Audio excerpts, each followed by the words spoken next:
is launching a new arm of the ministry, mass feeding. This division of 8 Days of Hope will take trained volunteers with multiple feeding trailers and be able to provide over 8,000 meals every 2 hours through a local church following a disaster. To learn more about 8 Days of Hope or to join our volunteer team, please go to 8daysofhope.com. That's 8daysofhope.com. By the grace of God, American Family Association is making a difference. Bert Harper, co-host of Exploring the Word. And we want to continue to make that difference. God's called us to it, and we have set our face as a flint like the prophets in the Old Testament to stay true to God and His Word. So I want to encourage you to support the work here at American Family Association. Contact the AFA Foundation today to learn how you can shore up permanent income for your retirement years while supporting the culture-transforming work of the American Family Association. A charitable gift annuity benefits you and helps ensure the AFA will impact America for generations to come.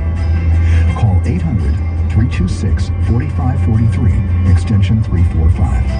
That's 800-326-4543, extension 345. The AFA Foundation, the Financial Stewardship Division of the American Family Association. 90.5 KTXG, Greenville, Dallas. Around us. That's why Christians need to stand strong on family values and morality. Hi, I'm Ray Rooney, editor of The Stand, a blog from the American Family Association. The Stand has timely, carefully written articles on relevant cultural issues that you can quickly forward to others. Visit afa.net/The Stand. This is the Middle East Report, your connection to truthful reporting on Israel and the Middle East. I'm John Riley. Thanks for listening. In this time of growing anti-Israel and anti-Zionist Jew hatred in some churches, governments, and academia across our college campuses, there's one organization that is doing something about that: the Jerusalem Connection. The Jerusalem Connection is encouraging everybody to stand in solidarity with Israel and the Jewish people. Amy Zawi is vice president of the Jerusalem Connection. Amy, tell us about what you guys do. So the Jerusalem Connection Report is a Christian Zionist advocacy organization. So our goal is not to convert anybody. We're not proselytizing. We leave that alone. Our goal is to comfort and aid the Jewish people, advocate for the modern state of Israel in terms of its right to exist and that its existence is part of God's plan. We want to inform, educate, and activate not just Christians, but anybody who happens upon our content to understand the place of the Jewish people in history, in God's purpose for history, as well as combat anti-Semitism. That's a big part of what we do. My Red Alert reports, which are released every Wednesday through an email blast on our blog page or in our social medias, and it's archived on our YouTube channel, is designed to give the latest update of issues regarding the Boycott, Divest, Sanction movement, BDS, or any related anti-Semitic update. For example, if it's legislation or good news that's combating anti-Semitism, I like to share it. If there's an issue going on in the media, entertainment, news cycle, particularly we spend a lot of time talking about colleges, universities, and now in the last 3 years I've been looking at K-8 curriculums with the CRT movement, with the CRT curriculum. So our goal is to uncover and inform the general public about what and how anti-Semitism is seeping into our culture and our society without the kind of pushback that it deserves. We are not believing in censorship. We believe that informed people can sort of address what the narrative of the culture should be. And I love having on guests to my show, Dara Horn, Gil Capon, Joel Rosenberg.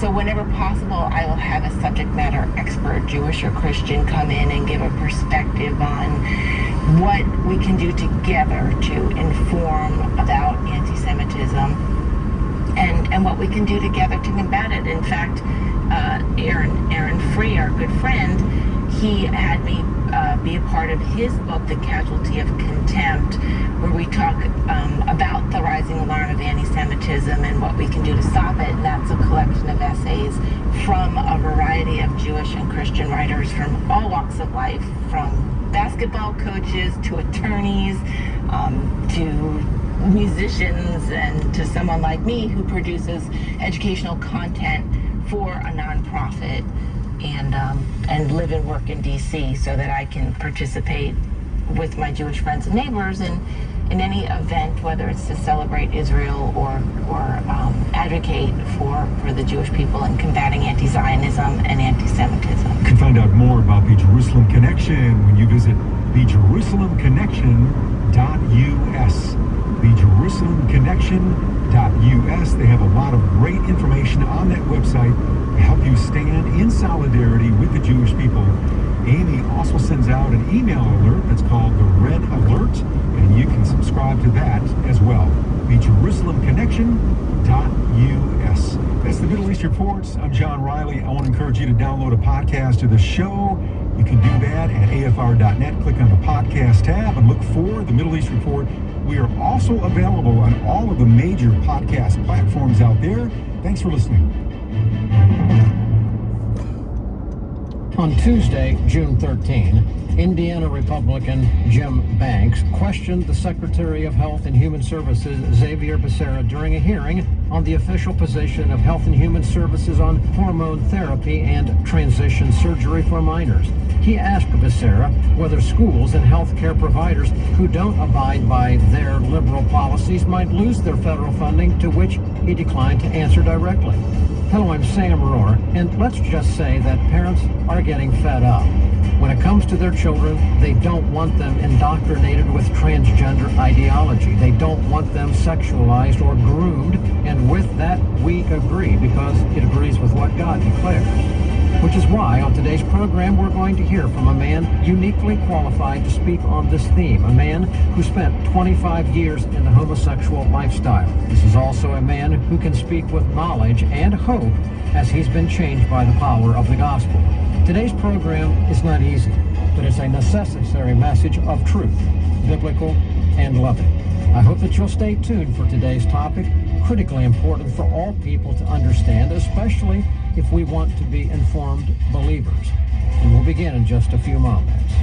Welcome to Stand in the Gap Weekend, the American Pastors Network Weekend Review, featuring the best segments taken from our Stand in the Gap Today daily program. Our goal is to equip the pastor, church leader, and all believers to think critically and biblically in a culture that increasingly rejects truth. Stand by to hear a focused analysis of current events viewed through the lens of a biblical and constitutional worldview. The pastor's and the believer's goal should be to impact our culture for Christ. As part of our mission to urge pastors to boldly preach the whole counsel of God and equip people to be soldiers and ambassadors for Christ, we're establishing APN chapters in all 50 states. Learn more on the web at AmericanPastorsNetwork.net. That's AmericanPastorsNetwork.net. Now, here's our host and American Pastors Network President, Sam Rohr. Hello and welcome to the program. Today's guest is someone we've had on this broadcast before on a critical issue. And now, because of the aggressive pervasiveness of the transgender movement, I've invited him back to share with us. His name is George Carneal, author of the book From Queer to Christ, where he documents his journey into the homosexual lifestyle and how he came to know Christ, and his life has been subsequently turned around. Most of us are painfully aware of the demonic nature of the transgender movement that has literally overtaken our culture at the highest and lowest levels.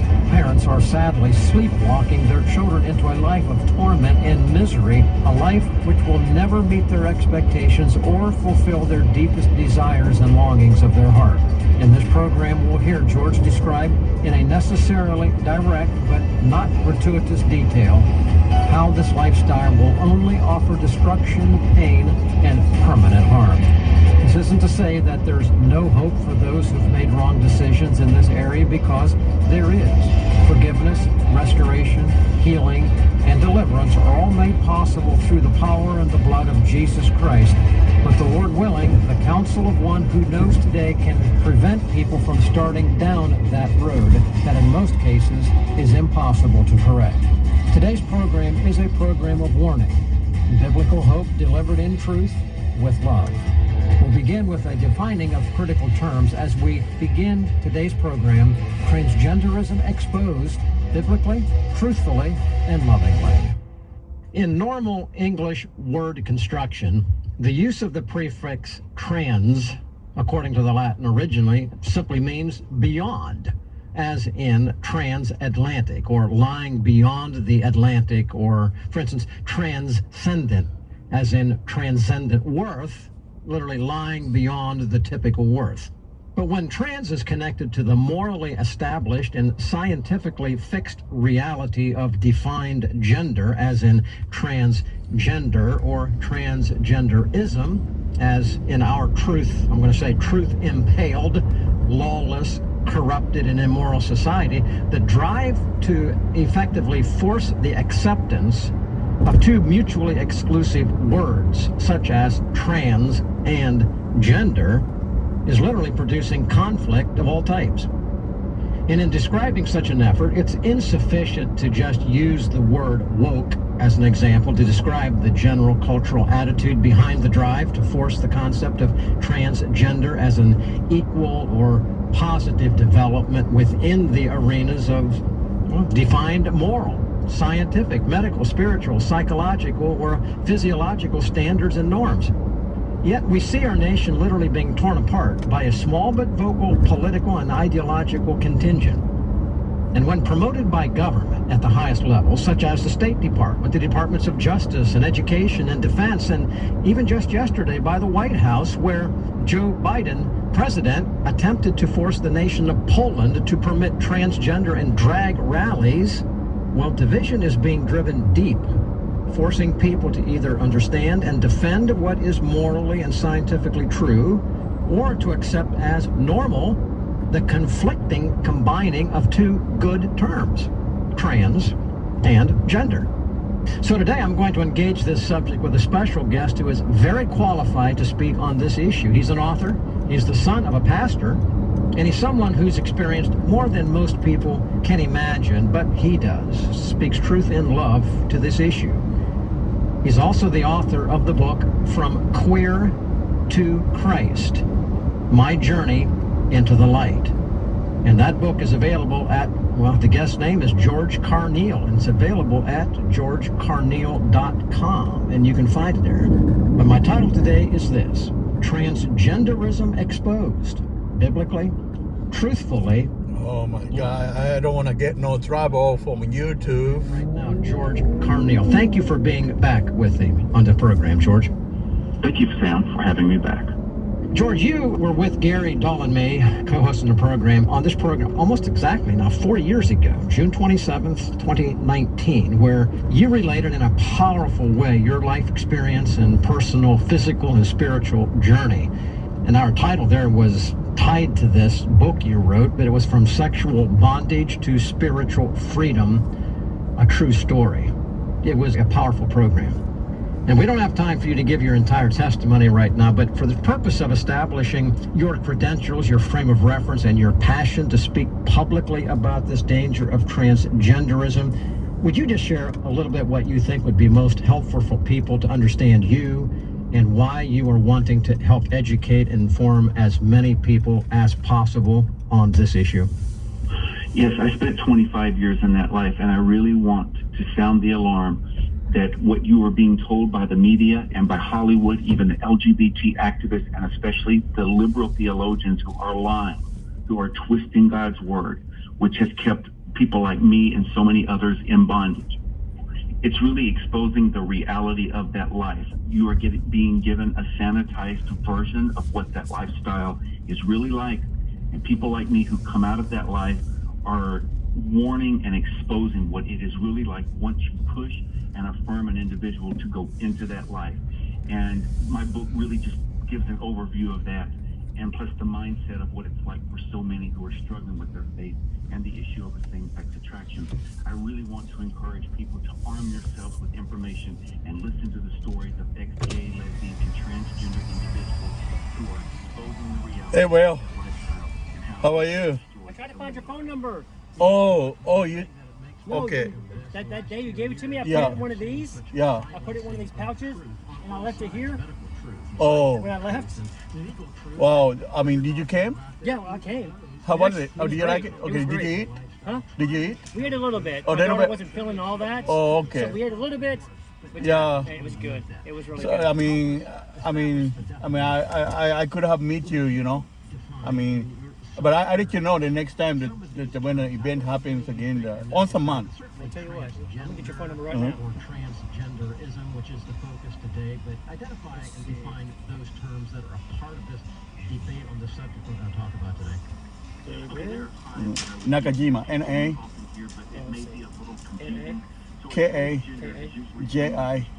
K-A-J-I-M-A, Nakajima, yeah. Okay, and phone number? 945 945 248, 248 yeah, 1604. 1604. Uh-huh. Okay, now I got it now. Okay. Text to me. I mean, Okay, yeah, and it'll be a yeah, lot better. yeah. Yeah, I'll send you a text here later. All right. Thanks. Often privately who will dress in clothes associated with the opposite sex.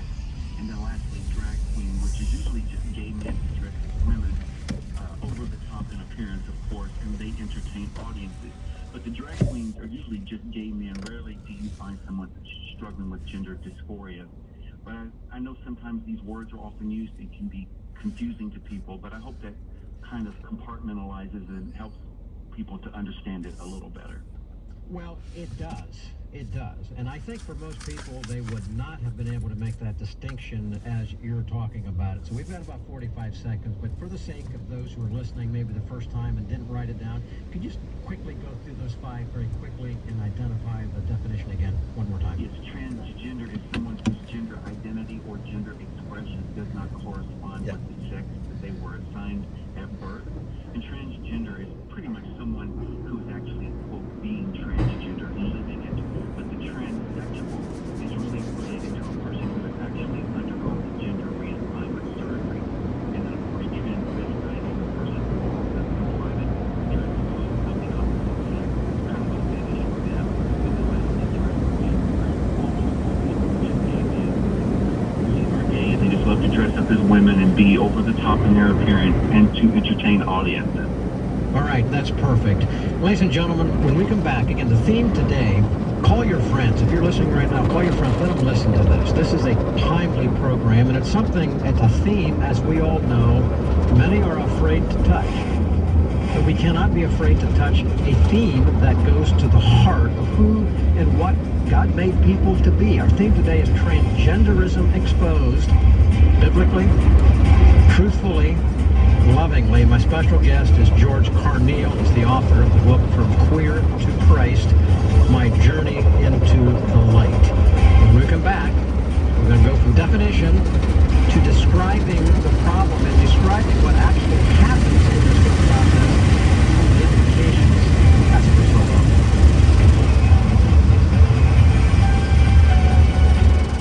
We've just heard the first portion of today's program.